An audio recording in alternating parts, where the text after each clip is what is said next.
Kamu tahu di 2025 ini apa yang sedang dunia rancangkan atas Indonesia, atas seluruh dunia? Kamu bisa mengejar cita-citamu, tapi kamu kehilangan keselamatanmu. Atau kedua, kamu sengsara di bumi, menderita di bumi, tapi engkau memperoleh hidup yang kekal. Mana engkau pilih? Jadi orang tua yang bijaksana harus bisa menentukan apa yang terbaik bagi anaknya. Yang terbaik bagi anak itu bukan masa depan di dalam bumi ini yang akan binasa. Mana Sorgawi? Sekarang dunia sudah dirancangkan memasuki agenda mereka. Ini anak-anak Tuhan harus tahu. Ya. Apalagi hamba Tuhan katanya, ya. Sekarang jujur ada kegeraman di dalam hati ini, ya. Tapi kegeraman ini karena kasih kepada anak-anak Tuhan. Sekarang di mana? Di mana yang katanya yang katanya hamba Tuhan yang menghimbau jemaatnya untuk menerima ini. Ya. Setelah semua dibongkar, setelah semua ketahuan, ya, setelah semuanya terbuka, kalau itu sebenarnya mencelakakan, ya. Bagaimana sekarang para pendeta-pendeta, para hamba-hamba Tuhan yang menghimbau supaya jemaatnya untuk menerima, bahkan di gerejanya sendiri dilakukan, ya. Di mana sekarang? Bagaimana pertanggungjawaban di hadapan Tuhan atas jiwa-jiwa yang Tuhan percayakan kepada mereka? Tahun-tahun yang akan datang, apa yang akan mereka nyatakan? Ancaman yang sesungguhnya, yang sesuai dengan wahyu, di mana tidak bisa membeli dan menjual tanpa tanda itu. Engkau tidak bisa makan, anak-anakmu tidak bisa makan, anak-anakmu tidak bisa melakukan apapun tanpa tanda itu. Ya. Anak saya banyak yang saya kasih nasihat. Saya katakan, yang paling besar sekarang kelas 2 SMK. Saya bilang, "Nak, ini sudah tahun 2024. Nah, kamu nanti tamat 2025. Kamu tahu di 2025 ini apa yang sedang dunia rancangkan atas Indonesia, atas seluruh dunia? Ya. Yaitu penyatuan mata uang. Satu, ya, masuk ke zaman digitalisasi. Ya. Jadi kita tidak bisa melakukan apapun tanpa kita tunduk. Jadi bukan mama tidak mau kamu menjadi seorang dokter atau seorang desainer atau seorang apapun sesuai dengan cita-citamu. Tetapi dunia yang tidak mengizinkanmu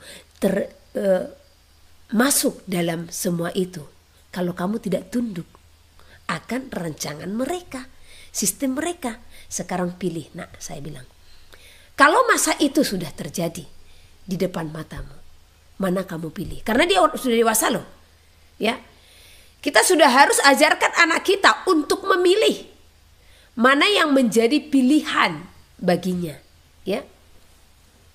Kita harus sudah mengajarkan anak kita, ya. Ini sepertinya mulai dulu di sana. Ini nanti tinggal end stream gini. Ini, oke. Sembari ibadah di sana, kita ibadah di sini, ya. Jadi anak saya sudah saya ajarkan, ya, bagaimana akan hal yang akan datang. Kita harus kasih kebebasan dong sama anak. Anak kita sudah cukup dewasa, ya. Kalau dia sudah di atas 12 tahun, 10 tahun bahkan, kita sudah harus menjelaskan kepada mereka bagaimana mereka harus berjuang untuk masuk ke dalam kerajaan sorga, ya. Karena masuk sorga itu masing-masing. Ya, nah, jadi saya sampaikan. Jadi kalau masa itu sudah berlaku, mama minta samamu, karena dia tidak bersama-sama dengan saya di sekolahnya kan di kota. Ya. Nah, mama minta samamu, jangan isi segala data. Kamu ada dua pilihan, saya bilang. Kamu bisa mengejar cita-citamu, tapi kamu kehilangan keselamatanmu. Atau kedua, kamu sengsara di bumi, menderita di bumi, tapi engkau memperoleh hidup yang kekal. Mana engkau pilih? Jadi orang tua yang bijaksana harus bisa menentukan apa yang terbaik bagi anaknya. Yang terbaik bagi anak itu bukan masa depan di dalam bumi ini yang akan binasa. Tetapi ya, masa depan dalam kerajaan surga. Itulah sebagai orang yang bijak. Itulah sebagai orang tua yang bijaksana. Makanya jikalau saudara katakan ya, jadi gimana itu anak-anak gak sekolah segala macam. Lihat zaman ya. Banyak orang ya, apalagi anak-anak di sini ya, yang mengatakan ya, bagaimana nanti mereka segala macam. Itulah bagi orang yang tidak mengenal dunia, saya bilang, yang tidak mengenal zaman ya. 2023 saja sudah diumumkan kalau peraturan akan mata uang digital sudah ditetapkan. Apakah penerapannya ini masih lama? Tidak. Ya. Saya kemarin itu benar-benar diberkati dengan pemberitahuan ya, dari seorang ibu, di mana ya, pembicaraannya dengan salah seorang lah. Saya tidak usah kasih tahu jabatannya ya, tapi di dalam pemerintahan di daerah Jawa sana. Apa yang dikatakan? Ada 2 tahun lagi agenda mereka. Jadi itu penggenapannya di 2025 ya. Makanya saya pernah katakan ya, waktu pemilihan kemarin, saudara bisa tahu siapa yang menang. Tapi bukan bagian saya itu. Tapi kenapa? Harus ada peran dia atau keturunannya yang masih harus duduk karena agenda itu tadi. Ya. Jadi peka melihat semua itu. Dan hikmat ini kami terima dari mana? Tuhan loh. Saya selalu berdoa setiap hari. Tuhan, saya tidak punya akses apa-apa. Ya. Bahkan hanya ada laptop ini untuk live streaming. Buka handphone pun nggak bisa sembarangan saya itu ya. Nah itulah kalau kita karib dengan Tuhan, nggak bisa sembarangan. Bahkan banyak pendoa-pendoa yang saya tahu mereka bahkan tidak bisa menyentuh sama sekali. Jadi saya diizinkan untuk hadir bersama saudara di YouTube ya. Jadi ada kalanya ya, kalau ada orang yang memberitahukan ya, tolong buka film ini, tolong buka film ini, baru saya buka. Karena itu clue. Nah, karena melalui film itu signal-signal mereka sudah bukakan ya. Jadi orang tua yang bijaksana akan mengetahui apa masa depan untuk anak-anaknya. Saya langsung katakan, anakku, kita anak-anak Tuhan. Kita tidak punya tempat ya. Anak manusia, Yahusua itu sendiri tidak punya tempat untuk meletakkan kepalanya. Karena dia dari surga. Kita dari surga, aku bilang. Kita akan tertolak di bumi. Ya. Kita akan dianiaya di bumi hanya karena kebenaran. Jadi, di saat kamu nanti sudah tamat sekiranya ya. Ini masih perandai-andaian ya. Karena kita sudah dengar bagaimana 2025 mereka mulai merancangkan semuanya itu ya. Nah, jadi saya bilang ini sudah dirancangkan dan Mama pun tahu infonya langsung dari mereka yang di atas sana ya, secara manusia ya. Nah jadi mereka lah yang akan menolak kamu untuk pencapaianmu akan segala hal-hal di bumi. Mereka lah yang akan menolak cita-citamu. Bukan Mama tidak mau kamu mengembangkan cita-citamu, tetapi kita anak-anak Elohim akan tertolak untuk mengembangkan cita-cita kita di masa ini. Kenapa? Karena sudah zaman akhir. Jadi kita akan ditolak untuk mengembangkan cita-cita itu di saat apa? Kita tidak menerima sistem daripada mereka. Ya. Jadi kalau saudara memilih, ya, anak saudara berhasil dan cita-cita mereka tercapai, ya, bisa. Bukan saya katakan tidak bisa, bisa, ya, bisa. Dunia masih akan tetap berjalan. Orang sama kok seperti zaman Nuh, ya, sama seperti zaman Nuh. Akan ada kawin mengawinkan, dunia masih berjalan dengan biasa saja, ya. Tapi bagi orang yang mendengarkan suara Tuhan, mereka akan berjuang maju, ya, membangun bahtera supaya diselamatkan, ya. Jadi sekarang saya hanya fokus mendidik di anak-anak itu. Yang penting, ya, anak-anak di sini kan ada berapa orang? Calistung, ya, baca tulis itu sudah selesai, ya. Baru karakter moral itu yang paling utama dididik di sini. Ya. Bagaimana penghormatan mereka kepada Tuhan dan penghormatan mereka kepada orang tuanya. Karena banyak anak-anak sekarang, ya, dalam pendidikan, ya, akhlak, moral, karakter, kriterianya sudah minus. Nah, banyak yang mengatakan saya gila, banyak yang mengatakan saya aneh. Orang di dalam Tuhan memang seperti itu, dikatakan gila dan aneh. Karena Tuhan Yahusua itu sendiri dikatakan gila, ya. Tapi puji Tuhan, anak saya cukup bijaksana. Dia katakan apa, ya? Dia berjuang di luar sana. Bukan saya tidak membuka tempat untuk dia, tetapi mereka punya pilihan, ya. Tapi saya tetap menuntun, membimbing, ya. Dia katakan, "Ma, kalau itu sudah terjadi, saya tidak akan memilih dunia ini." Ingat, ya, dari sekarang pendataan yang berbau apapun, kalau itu berupa digital, jangan kamu isi. Saya bilang. Nah, siap, Ma. Seperti itu, ya. Nah, jadi didik anakmu untuk dewasa di dalam kerohanian, supaya mereka berjuang untuk masuk ke dalam kerajaan sorga, ya. Oh, sekarang yang namanya yang kaya semakin kaya, ya. Makanya saya sampaikan kepada saudara, jikalau kamu saat ini masih punya segala sesuatu yang bisa kamu geser-geserkan itu, ya, belikan lahan ladangmu, ya, supaya engkau punya sesuatu di saat nanti tidak bisa membeli dan menjual, hidup berjalan, berlanjut, ya, gitu, ya. Jadi ini ada pertanyaan, sampaikan saja, kan banyak video-video yang berhubungan dengan hal ini, kirimkan saja. Nah, ya, walaupun mereka mendengar atau tidak, yang penting tugas kita sudah kita lakukan. Kemarin saya diberkati dengan waktu kami sharing firman, ya. Jadi saya baca dengan kisah si Lazarus, ya. Lukas pasal yang ke-6, 16. Di sini saya cukup terhibur. Lukas 16, ya. Oh, bukan. Di mana ini, ya? Coba nanti Markus, Matius atau Noel.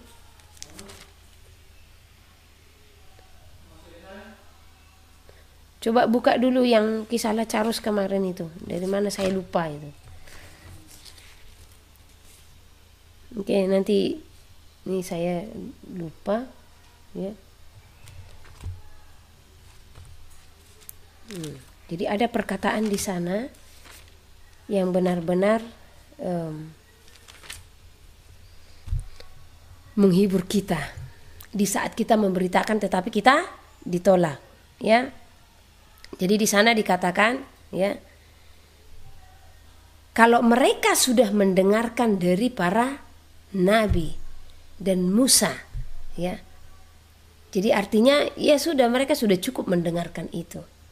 Jadi tugas kita tetap beritahukan kalau mereka melakukan atau tidak, ya bagaimana, kita pun tidak bisa kecewa kepada mereka, ya. Entah handphone Noel, kita tidak bisa kecewa kepada mereka, ya. Aduh, ini saya jadi penasaran ini ayatnya, ya. Karena ini bukan Alkitab saya juga, ini harus dihafal ini, ya. Oke. Jadi, aduh, jadi nggak fokus saya karena tidak dapat ayatnya. Bisa bantu saya?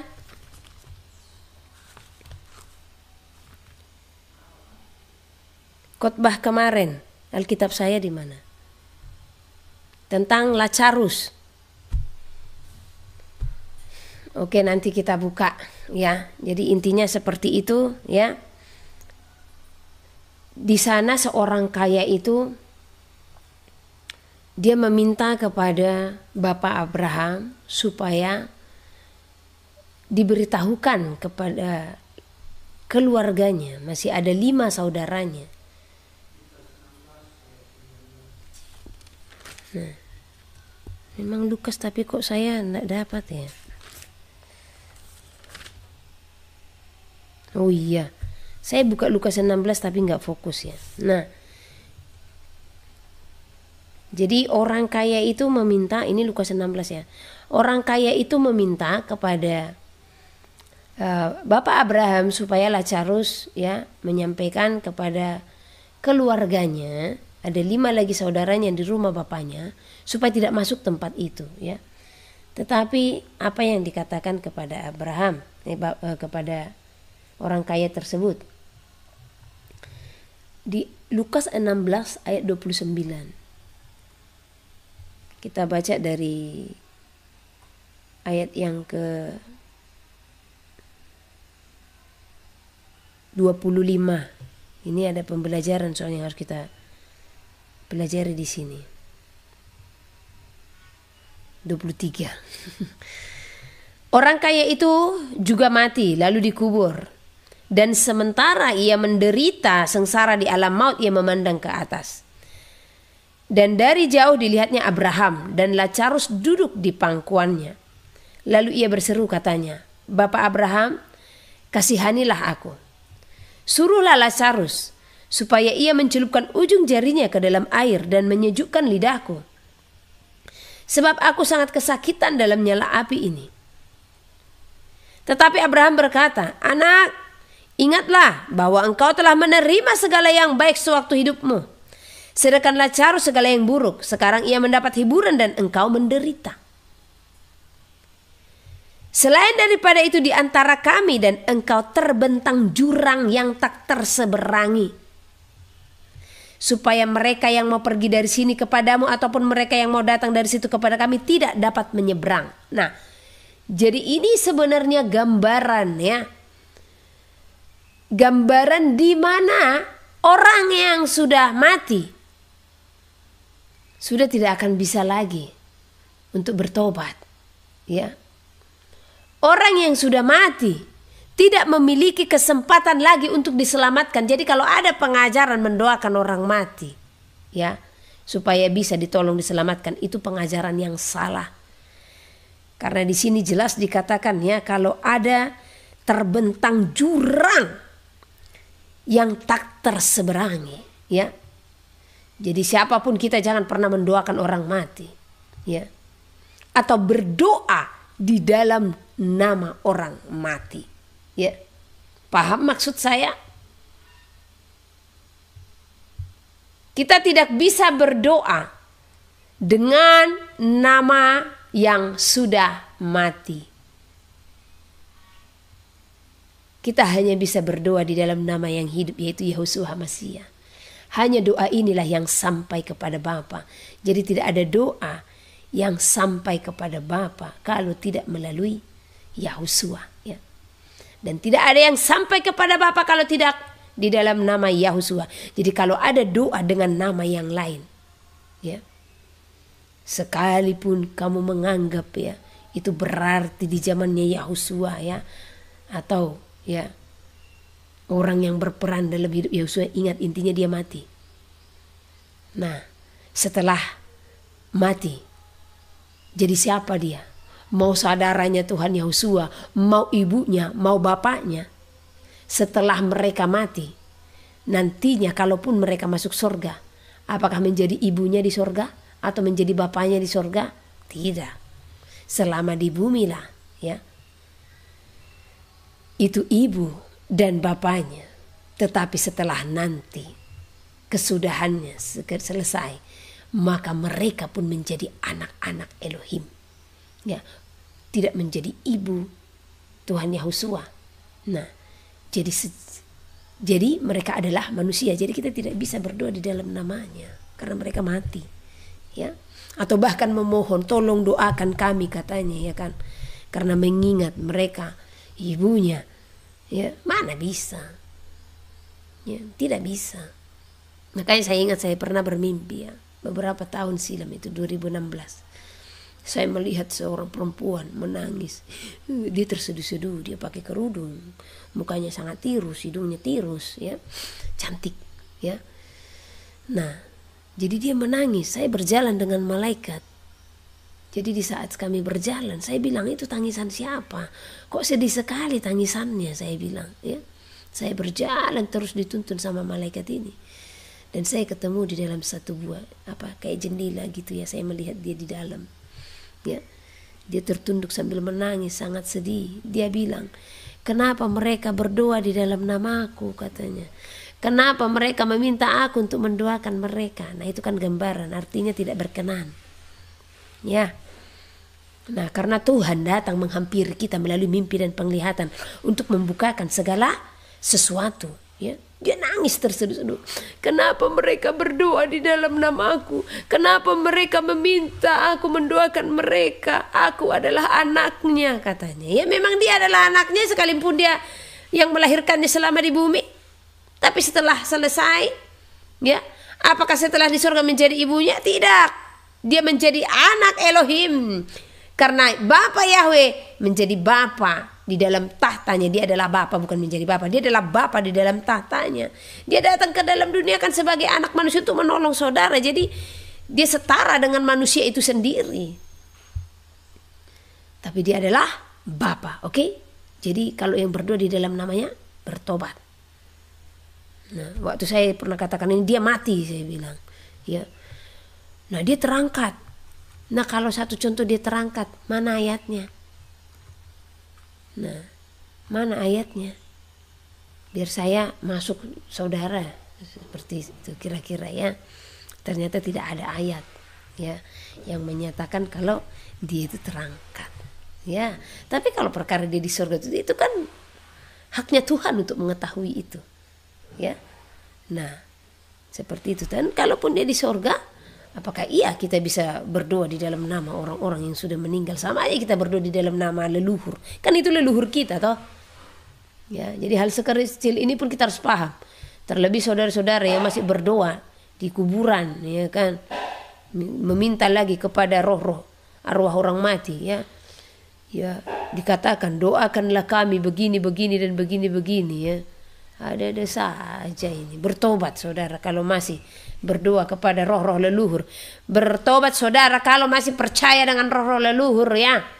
Masih datang ke kuburan-kuburan bawa sesajen segala macam, ya. Bertobat, ya. Nah, jadi janganlah engkau sama dan serupa dengan dunia ini. Nah, kalaupun saudaramu yang berdoa atau sembahyang di sana, ya jangan ikut berdoa dan sembahyang. Ya, kalau hanya sebatas membersihkan aja sebagai mengingat kalau dia ada pernah dalam hidup kita, ya, sebatas membersihkan, ya. Dan lagi pula kalau itu rimbun banyak ular apalagi di samping rumah, bersihkan saja. Tapi kalau untuk berdoa di dalamnya, oh jangan, ya. Kita lanjut dulu sedikit lagi nih tadi. Ingat ya, antara orang mati dengan kita itu tidak ada hubungan lagi, ya. Nah, dan kedua, kita tidak bisa mendoakan orang mati. Jadi kata orang itu di ayat 27, kalau demikian aku minta kepadamu Bapa, supaya engkau menyuruh dia ke rumah ayahku. Sebab masih ada 5 orang saudaraku, supaya memperingati mereka dengan sungguh-sungguh, agar mereka jangan masuk kelak ke dalam tempat penderitaan ini. Coba bayangkan bagaimana dia menyampaikan ini, nangis-nangis kali ya, kesakitannya. Tetapi kata Abraham, ada pada mereka kesaksian Musa dan para nabi. Baiklah mereka mendengarkan kesaksian itu.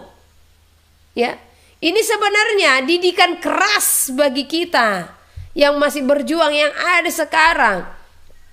Didikan kerasnya di mana? Kembali ke dalam 2 Timotius 3 itu, ya. Sejak kecil engkau telah diberikan pengenalan akan kitab suci yang membawamu kepada, yang memberikanmu hikmat dan menuntunmu kepada keselamatan. Ya. Jadi artinya kita memiliki kesaksian Musa itu. Kita memiliki kesaksian para nabi itu ada di mana? Tertulis dalam kitab suci, makanya dibaca tiap hari, ya. Nah, jawab orang itu, tidak Bapak Abraham, tetapi jika ada seorang yang datang dari antara orang mati kepada mereka, mereka akan bertobat. Kata Abraham kepadanya, jika mereka tidak mendengarkan kesaksian Musa dan para nabi, mereka tidak juga akan mau diyakinkan, sekalipun oleh orang yang bangkit dari antara orang mati. Keras banget ya. Keras banget. Jadi di sini ya, perkataan daripada Abraham mengajarkan kita juga supaya tidak mengandalkan manusia. Ya. Terkadang kita kan, udah doakan dulu Bu segala macam. Nah, seperti itu. Kita punya iman. Ya. Kita cukup ajar mereka. Kalau mereka tidak percaya bagaimana? Kita sudah melakukan tugas. Ya. Nah, jadi andalkan Tuhan sepenuhnya dalam hidup saudara, bahkan dari sisi pribadi ya. Gak usah cari-cari yang namanya hamba Tuhan apa segala macamnya. Cukup ya kalau mau mendengarkan silahkan didengar. Tapi jangan berpatokan kepada yang namanya hamba Tuhan tersebut ya. Jangan mengandalkan dia. Saudara punya Tuhan. Sama seperti saya punya Tuhan. Dan dia ada di dalam kita. Tinggal bagaimana kita merespon di saat dia mengetuk. Ya. Kita buka hati. Ya. Karena kalau kita mengandalkan manusia bisa kecewa toh, bisa. Ya. Saya pernah cerita kepada seseorang. Saya mengenal seorang hamba Tuhan yang cukup terkenal di Indonesia ini. Tetapi saya akhirnya mendengar cerita bagaimana parahnya bahkan anak-anaknya, ya, istrinya, ya. Wow, saya pun kaget dengan cerita itu, dan itulah cerita yang sebenarnya karena ini juga bersumber dari keluarganya sendiri ya. Yang tahu persis, tahu betul ya. Bahkan saya diperlihatkan bagaimana kehidupan mereka ya. Nah, saya katakan, wah. Nah, coba kalau sekiranya jemaatnya tahu hal ini, ya, apa yang terjadi? Kecewa toh. Dan sekarang banyak yang tidak tahu itu karena itu kan rahasia iman toh. Nah, dan sekarang juga saya masih merahasiakannya karena saya tidak buka merek ya. Saya tidak buka merek, saya tidak buka nama. Tetapi ini hanya gambaran daripada orang-orang yang katanya terkenal, hebat ya, kita lihat luar biasa ya. Tapi sesungguhnya di dalamnya kekacauan, kemunafikan, kesombongan. Ya. Waktu saya mendengar ini bahkan sampai saya menangis ya. Saya mau meneteskan air mata. Saya bilang, Tuhan, alangkah jahatnya mereka di hadapan-Mu ya. Alangkah munafiknya mereka hidup ya. Tetapi saya tidak heran karena sesungguhnya Tuhan telah berfirman ya. Aku tidak mengenalmu, enyahlah daripadaku engkau sekalian pembuat kejahatan.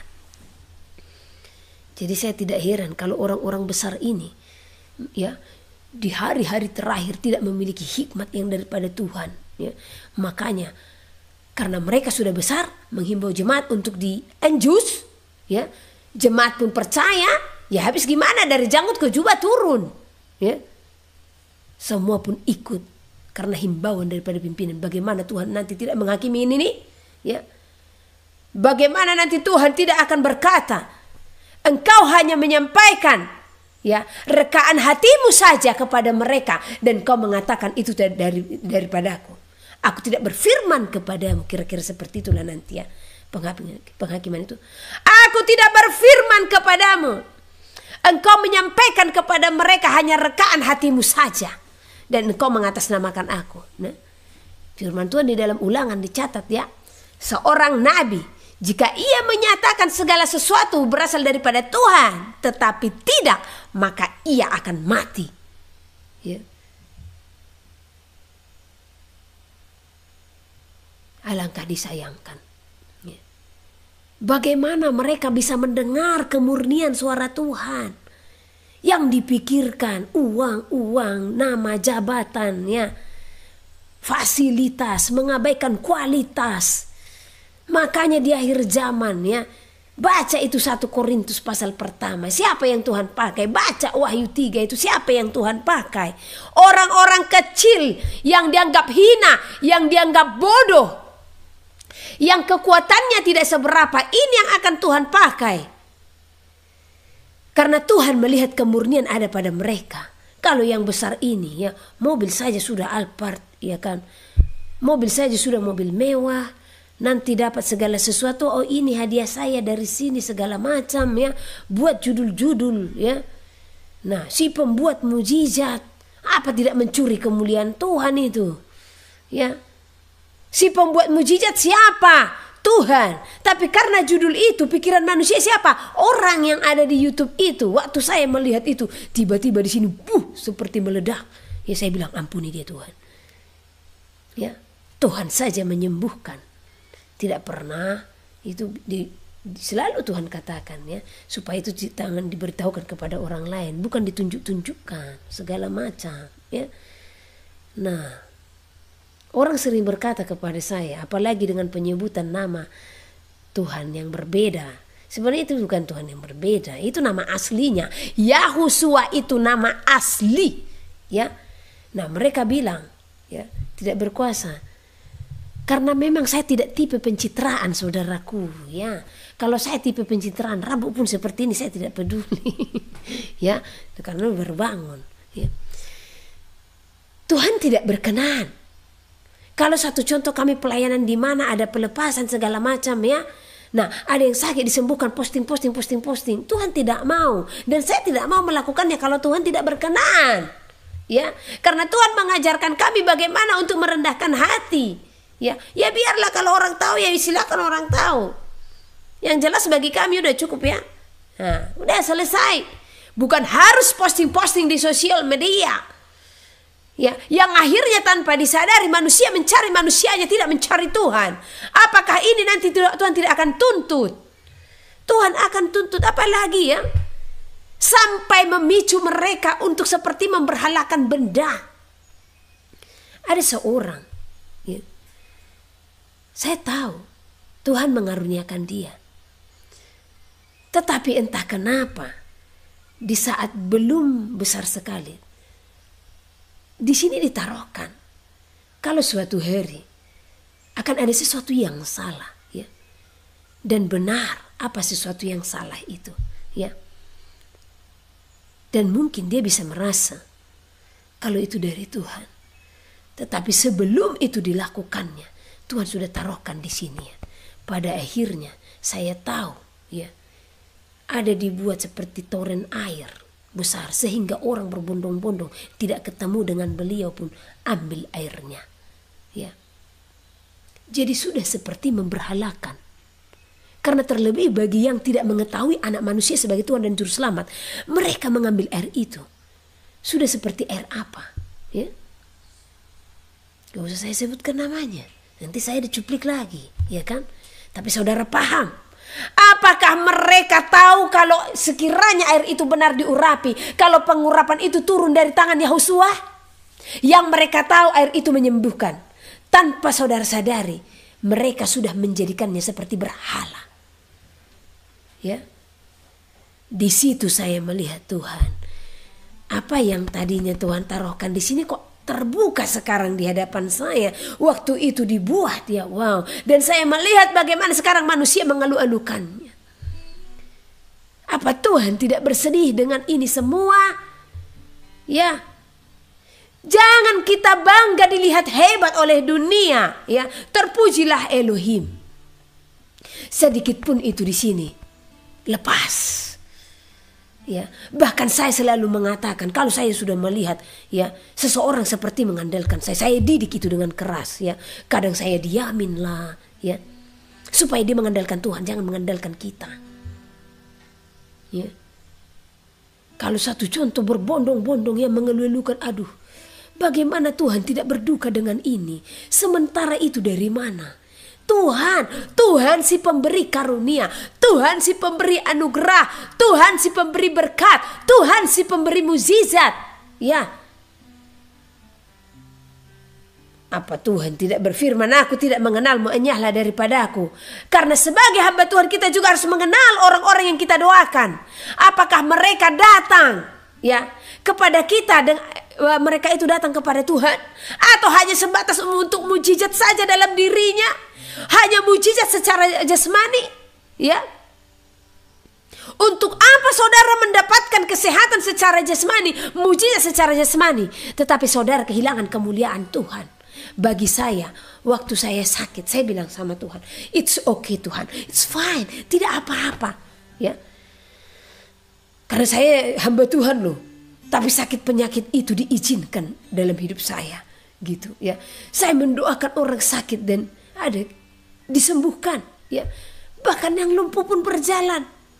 Tuhan nyatakan kuasanya. Terus saya batuk-batuk gitu, sesak napas pakai tabung oksigen. Gak ada, ya. Tapi saya tahu itu ujian saya. Di sana Tuhan melihat yang saya kejar itu apa, yang saya cari itu apa. Yang saya cari adalah kesehatan secara rohani.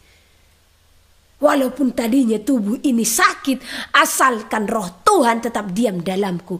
Untuk apa saya sehat? Akhirnya saya bisa bekerja lagi, cari harta dunia, lupa akan Tuhan. Ya. Terakhir, banyak kan orang yang seperti itu, ya. Jadi mohon maaf kalau satu contoh, ya. Banyak juga telepon-telepon yang saya tidak jawab. Karena apa? Ya. Dan tolong ya, kita diajarkan tata krama juga. Saya ini minta ini kepada para saudara-saudara. Seringkali saya terima telepon, ya. Nanti saya terima telepon, halo. Nah, jadi langsung, jadi suami saya selingkuh begini segala macam tanpa perkenalan, ya, tanpa tanya terlebih dahulu, ya. Saya kadang kan angkat, nanti kalau tidak diangkat dianggap sombong segala macam karena sudah tidak satu, sudah banyak loh yang anggap katanya tim doa, ya. Nah, hapus saja nomornya segala macam. Wah, ini orang yang gampang putus asa, ini gampang kecewa, tidak sabaran. Sampai saya katakan, coba saudara dalam posisi saya screenshot itu WA, ya. Nah, bahkan sampai ribuan WA tiap hari. Saya sendiri loh yang harus jawab itu, ya. Nah, aturannya kan bersabar, baru 1-2 hari, ya. Sedangkan yang berbulan-bulan saja masih ada yang belum saya balas. Tapi langsung kecewa seperti itu. Itu tandanya apa? Mengandalkan manusia. Tuhan ada dalam setiap pergumulanmu, ya. Kalau satu contoh, dihubungi beberapa hamba Tuhan tidak bisa, berarti itu tandanya Tuhan meminta saudara itu langsung ke dia, ya. Nah, jadi bagi yang tidak langsung dijawab, di sana kelihatan saudara itu mencari apa? Mujizat, mencari ketenangan dunia, ya. Saya lebih senang kalau orang yang datang itu, ya, bukan hanya curhat-curhat pergumulan hidup segala macam, tetapi bagaimana supaya dia bisa bertumbuh, berkembang di dalam Tuhan. Oh, kalau saya senang banget melayani yang seperti ini. Ya, kalau masalah hutang piutang segala macam, di hadapan Tuhan itu kecil. Ya, orang kan kebanyakan punya hutang piutang, pikirannya lebih besar kepada hutangnya daripada kepada Tuhan. Ya, bagaimana Tuhan bisa membukakan pintu berkat bagi hutang-hutang saudara? Ya, makanya saya sampaikan bagi orang yang punya hutang, ya. Jangan pikiranmu terlebih besar banyak kepada hutangmu itu dulu. Datang dulu kepada Tuhan. Lakukan apa yang menjadi kesukaannya. Puji dan sembah dia. Lakukan pekerjaanmu. Jangan pula hanya berdoa, ya. Pekerjaanmu kau abaikan, ya. Datang kepada Tuhan, puji dan sembah dia, ya. Ingat, di saat datang kepada Tuhan bukan semata-mata supaya hutangmu dilunasi. Tidak. Tetapi bagaimana supaya engkau berkenan di hadapan Tuhan. Supaya di saat engkau mati engkau bisa diselamatkan. Itu tujuanmu datang kepada Tuhan. Maka bagaimana Tuhan tidak akan membukakan segala sesuatu, ya. Bagaimana Tuhan tidak akan membukakan berkat-berkat, ya. Andalkan Tuhan sepenuhnya dalam hidup. Jangan andalkan Ibu Heni, ya. Saya terbatas. Nah, akhirnya kan saudara kecewa di saat saya tidak bisa angkat telepon, di saat saya tidak bisa jawab SMS saudara. Apalagi ini sudah aktif, ya. Nah, nggak sempat lagi saya chatting-chattingan karena kami nanti akan buka langsung, telepon langsung, ya. Jadi siapa yang mau kami layani langsung itu. Setiap telepon masuk langsung. Tapi tolong, ya, di saat kita pelayanan doa, marilah kita berdoa. Bukan saya harus mendengar saudara cerita sampai 1 jam. Ibu Heni segan kali menutup telepon, ya. Tolong saudara mengerti. Karena kebanyakan kalau saya terima telepon itu bisa sampai jadi begini. Nah, dalam hati Tuhan memang menguji kesabaran ini, ya. Jadi bisalah to the point, ya. Nah, jadi nanti mungkin saya akan buat, ya. Saudara yang minta didoakan, chat terlebih dahulu. Kalau tidak chat, mungkin akan sulit saya balas chat. Nah, saudara tulis topik doa yang akan kita doakan.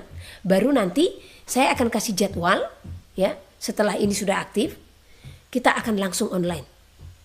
Mari kita berdoa. Ini dengan ibu ini satu contoh ya. Ini dengan ibu Adi, ya. Bu, ini topik doa sudah kami terima. Mari kita berdoa. Ya. Jadi tuliskan topik-topik doa saudara. Baru kita teleponan langsung, kita berdoa. Ya. Mohon setuju, ya.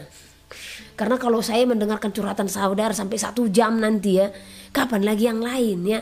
Nah, dan kalau memang mau teleponan, kalaupun saya angkat sebelum kita ada janjian ya, tolong, kita kan punya etika ya, jangan segitu diangkat telepon ya, diangkat telepon ya. Halo Bu, selamat siang. Jadi begini Bu, suami saya selingkuh ya, hutang saya banyak, bla bla bla bla bla bla. Tanpa tanya, Bu, bisa konseling, bisa sharing. Kadang posisi saya lagi makan itu, ya. Akhirnya sering saya jawab, oh, bisa Bu ditunggu sebentar, saya lagi makan. Ya, itu pentingnya tata krama, kesopan santunan, ya. Dan mohon, ya, karena saya sendiri, jadi ratusan telepon itu bisa masuk 1 hari, ya. Jadi tolong kasih ruang yang lain. Nah, ada seorang ibu, ya, bukan hanya satu, banyak ya, saya bilang mohon maaf saya sulit memang untuk menerima telepon ibu, karena kalau ibu teleponan ya nggak ada spasinya untuk saya memberhentikan, ya kan nggak sopan kalau saya matikan. Jadi saya tidak punya spasi karena seperti itu ya. Jadi mengertilah, kita ini pelayanan doa, jadi banyak yang masih harus dilayani. Jadi saya akan menerima telepon ya hanya untuk konseling doa. Ya, atau ada yang mau dituntun. Satu contoh, Bu, tolong jelaskan tentang sahabat, tolong jelaskan. Nah, saya orang baru bertobat, saya mau dibina, saya mau dibimbing, ya. Mungkin ini saya akan kasih waktu cukup lama itu. Biasanya saya mau itu, ya. Untuk doa, ya, amin, selesai kita tutup doa, ya. Tapi kalau mau pembentukan karakter, ya, pembinaan, saya akan layani saudara, ya. Kalau untuk doa-doa ingat, saudara pun bisa berdoa, tetapi saya akan mendukung dalam doa ya. Masalah hutang, pergumulan, ingat, jangan persoalanmu lebih besar daripada Tuhan ya. Tuhan lebih besar dari pergumulanmu, Tuhan lebih besar dari persoalanmu, Tuhan lebih besar dari masalahmu. Oleh karena itu, seberapa besar pun masalah yang kau hadapi saat ini, datang dan berseru kepada Tuhan, andalkanlah Dia, maka Dia yang akan membukakan segala sesuatu untuk membereskan segala persoalan yang saudara sedang alami. Mazmur 53, Kebobrokan Manusia, untuk pemimpin biduan menurut lagu Mahalat, nyanyian pengajaran Daud. Orang bebal berkata dalam hatinya, tidak ada Allah. Busuk dan jijik kecurangan mereka, tidak ada yang berbuat baik. Allah memandang ke bawah dari surga kepada anak-anak manusia untuk melihat apakah ada yang berakal budi dan yang mencari Allah. Mereka semua telah menyimpang, sekaliannya telah bejat. Tidak ada yang berbuat baik, seorang pun tidak. Tidak sadarkah orang-orang yang melakukan kejahatan, yang memakan habis umatku seperti memakan roti dan yang tidak berseru kepada Allah? Di sanalah mereka ditimpa kekejutan yang besar, padahal tidak ada yang mengejutkan. Sebab Allah menghamburkan tulang-tulang para pengepungmu, mereka akan dipermalukan, sebab Allah telah menolak mereka. Ya, datanglah kiranya dari Sion keselamatan bagi Israel. Apabila Allah memulihkan keadaan umatnya, maka Yakub akan bersorak-sorak, Israel akan bersukacita. Mazmur 54, doa dalam menghadapi musuh. Untuk pemimpin biduan dengan permainan kecapi. Nyanyian pengajaran Daud ketika orang Zivi datang mengatakan kepada Saul, Daud bersembunyi kepada kami. Ya Allah, selamatkanlah aku karena nama-Mu. Berilah keadilan kepadaku karena keperkasaanmu. Ya Allah, dengarkanlah doaku. Berilah telinga kepada ucapan mulutku. Sebab orang-orang yang angkuh bangkit menyerang aku. Orang-orang yang sombong ingin mencabut nyawaku. Mereka tidak mempedulikan Allah. Sesungguhnya Allah adalah penolongku. Tuhanlah yang menopang aku. Biarlah kejahatan itu berbalik kepada seteru-seteruku. Binasakanlah mereka karena kesetiaan-Mu. Dengan rela hati, aku akan mempersembahkan korban kepadamu. Bersyukur sebab nama-Mu baik, ya Tuhan. Sebab Ia melepaskan aku dari segala kesesakan, dan mataku memandangi musuhku. Mazmur 55. Doa minta tolong terhadap musuh. Untuk pemimpin biduan, dengan permainan kecapi, nyanyian pengajaran Daud. Berilah telinga, ya Allah, kepada doaku. Janganlah bersembunyi terhadap permohonanku. Perhatikanlah aku dan jawablah aku. Aku mengembara dan menangis karena cemas, karena teriakan musuh, karena aniaya orang fasik, sebab mereka menimpakan kemalangan kepadaku, dan dengan geramnya mereka memusuhi aku. Hatiku gelisah, kengerian maut telah menimpa aku. Aku dirundung takut dan gentar, perasaan seram meliputi aku. Pikirku, sekiranya aku diberi sayap seperti merpati, aku akan terbang dan mencari tempat yang tenang. Bahkan aku akan lari jauh-jauh dan bermalam di padang gurun. Aku akan segera mencari tempat perlindungan terhadap angin ribut dan badai. Bingungkanlah mereka, kacaukanlah percakapan mereka, ya Tuhan, sebab aku melihat kekerasan dan perbantahan dalam kota. Siang malam, mereka mengelilingi kota itu di atas tembok-temboknya, dan di dalamnya ada kemalangan dan bencana. Penghancuran ada di tengah-tengahnya. Di tanah lapangnya tidak habis-habisnya ada penindasan dan tipu. Kalau musuhku yang mencela aku masih dapat menanggungnya. Kalau pembenciku yang membesarkan diri terhadap aku masih dapat menyembunyikan diri terhadap dia.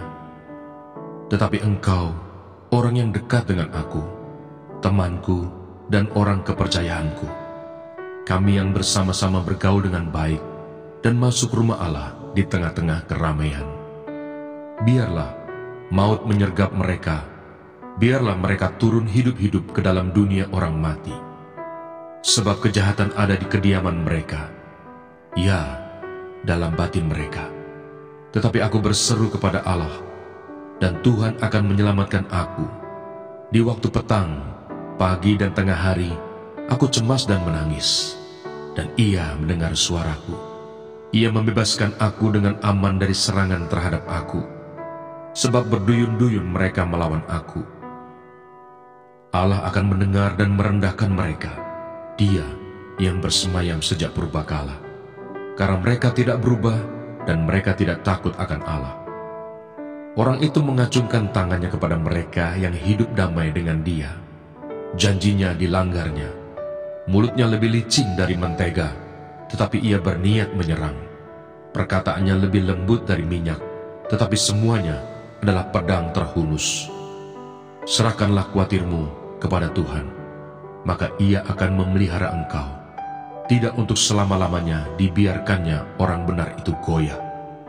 Tetapi Engkau, ya Allah, akan menjerumuskan mereka ke lubang sumur yang dalam. Orang penumpah darah dan penipu tidak akan mencapai setengah umurnya, tetapi aku ini percaya kepadamu. Mazmur 56. Kepercayaan kepada Allah dalam kesusahan. Untuk pemimpin biduan, menurut lagu Merpati di pohon-pohon tarbantin yang jauh, Miktam dari Daud ketika orang Filistin menangkap dia di Gad. Kasihanilah aku, ya Allah, sebab orang-orang menginjak-injak aku. Sepanjang hari orang memerangi dan mengimpit aku. Seteru-seteruku menginjak-injak aku sepanjang hari. Bahkan banyak orang yang memerangi aku dengan sombong. Waktu aku takut, aku ini percaya kepadamu, kepada Allah yang firman-Nya kupuji. Kepada Allah aku percaya, aku tidak takut. Apakah yang dapat dilakukan manusia terhadap aku? Sepanjang hari mereka mengacaukan perkaraku. Mereka senantiasa bermaksud jahat terhadap aku. Mereka mau menyerbu, mereka mengintip, mengamat-amati langkahku, seperti orang-orang yang ingin mencabut nyawaku. Apakah mereka dapat luput dengan kejahatan mereka? Runtuhkanlah bangsa-bangsa dengan murka-Mu ya Allah. Sengsaraku Engkaulah yang menghitung-hitung. Air mataku Kau taruh ke dalam kirbat-Mu. Bukankah semuanya telah Kau daftarkan?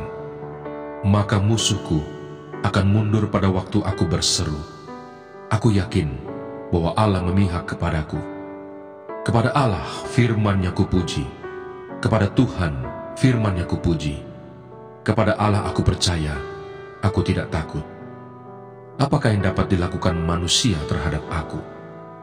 Nazarku kepadamu ya Allah akan kulaksanakan, dan korban syukur akan kubayar kepadamu. Sebab Engkau telah meluputkan aku daripada maut, bahkan menjaga kakiku, sehingga tidak tersandung. Maka aku boleh berjalan di hadapan Allah dalam cahaya kehidupan. Mazmur 57. Diburu musuh, tetapi ditolong Allah. Untuk pemimpin biduan, menurut lagu, jangan memusnahkan. Miktam dari Daud, ketika ia lari daripada Saul ke dalam gua. Kasihanilah aku ya Allah, kasihanilah aku, sebab kepadamu-lah jiwaku berlindung. Dalam naungan sayap-Mu, aku akan berlindung sampai berlalu penghancuran itu. Aku berseru kepada Allah yang maha tinggi, kepada Allah yang menyelesaikannya bagiku. Kiranya Ia mengirim utusan dari surga dan menyelamatkan aku, mencela orang-orang yang menginjak-injak aku. Kiranya Allah mengirim kasih setia dan kebenaran-Nya. Aku terbaring di tengah-tengah singa yang suka menerkam anak-anak manusia, yang giginya laksana tombak dan panah, dan lidahnya laksana pedang tajam. Tinggikanlah dirimu mengatasi langit ya Allah. Biarlah kemuliaan-Mu mengatasi seluruh bumi. Mereka memasang jaring terhadap langkah-langkahku, ditundukkannya jiwaku. Mereka menggali lubang di depanku, tetapi mereka sendiri jatuh ke dalamnya. Hatiku siap ya Allah, hatiku siap. Aku mau menyanyi, aku mau bermazmur. Bangunlah hai jiwaku, bangunlah hai gambus dan kecapi. Aku mau membangunkan fajar. Aku mau bersyukur kepadamu di antara bangsa-bangsa ya Tuhan. Aku mau bermazmur bagimu di antara suku-suku bangsa. Sebab kasih setiamu besar sampai ke langit, dan kebenaranmu sampai ke awan-awan. Tinggikanlah dirimu mengatasi langit ya Allah. Biarlah kemuliaan-Mu mengatasi seluruh bumi. Mana Sorgawi.